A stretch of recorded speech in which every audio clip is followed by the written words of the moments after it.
ఇక్కడ ఫెవికిక్తో అంటించవచ్చు, మధ్యలో ఊడిపోతుంటుంది. ఎంసీల్ అని ఉంటుంది, అది గట్టిగా అంటుకుపోద్ది అనమాట. దారం పెట్టి గోళీలకి అంటించేసే ఎంసీల్ పెట్టి చానాళ్ళు అయింది, అదే వాడుతూ ఉంటాం అప్పుడప్పుడు. ఇందులో ఏంటంటే మనము ఇక్కడ ఉన్నప్పుడు దీనికి ఎనర్జీ తక్కువ ఉంటుంది. నేను సైడ్ లాగా దీనికి ఎనర్జీ ఉంది. ఎలా చెప్పగలం అంటే దీన్ని వదిలితే మళ్ళీ ఇక్కడికి వస్తుందా లేదా, ఇందులోకి ఎనర్జీ ఇచ్చామన్నమాట. దీన్ని వదిలినప్పుడు ఏమైందో తెలుసా, ఇది వెళ్ళి ఎక్కడ కొట్టుకుంటుంది, దీన్ని టచ్ అయిపోయి ఇది ఇక్కడే ఆగిద్ది.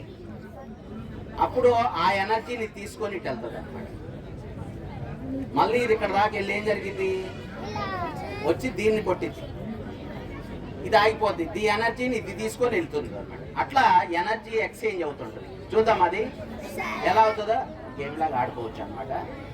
ఈ రెండు ఈక్వల్ సైజ్ ఉన్నాయి కదా, ఆ ఈక్వల్ డిస్టెన్స్ లో తిరుగుతుంటాయి అనమాట. అది ఒకసారి అబ్జర్వ్ చేయండి. నేను ఎనర్జీ మామూలుగా పైనుండి ఇస్తుంటాను దీనికి. మీరు కూడా ప్రాక్టీస్లో వస్తుంది అనమాట. ఇది ప్రాక్టీస్ అయినప్పుడు వస్తుంటుంది. చూడండి,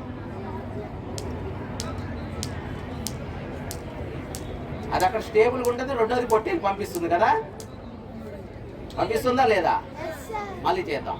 కాకపోతే దీని ప్రాక్టీస్ ఉండాలి కొద్దిగా, అది మీరు ఇంటి దగ్గర చేసుకోవచ్చు. నేను కొద్దిగా ఎనర్జీ ఇస్తున్న, పైన చేతిని కదుపుతున్నాను, చూసారా లేదా. కన్జర్వేషన్ ఆఫ్ ఎనర్జీ కిందకు వస్తుంది అనమాట. ఓకే, ఇలాగా చేయొచ్చు. ఇప్పుడు ఇంకోటి చిన్న మార్పులు తీసుకుందాం, అబ్జర్వ్ చేయాలి. ఇప్పుడు ఇది మార్పులు ఎలా ఉంది, ఇది దీంతో కంపారిజన్ చేస్తే చిన్నదిగా ఉంది.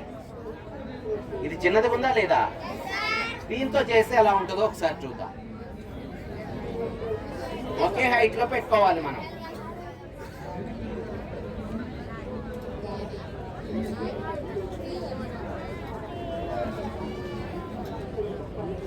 ఒకే హైట్ లో పెట్టా.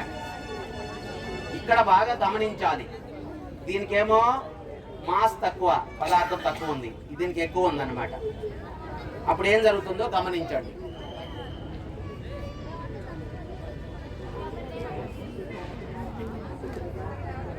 ఏమైందో మీరు గమనించి చెప్పాలి. ఒకళ్ళన్నా చెప్పాలి. ఏమవుతుందో చూడండి. చిన్న గోళీ ఏమవుతుంది, ఎక్కువ దూరం వెళ్తుంది. ఎందుకని, దాని మాస్ తక్కువ, పదార్థం తక్కువ ఉంది, వేగం ఎక్కువ అవుతుంది అనమాట. మాస్ బదులు వేగము ఎక్కువ అవుతుంది, అది చాలా దూరం వెళ్తుంది కదా. ఎలాగా, ఓకే.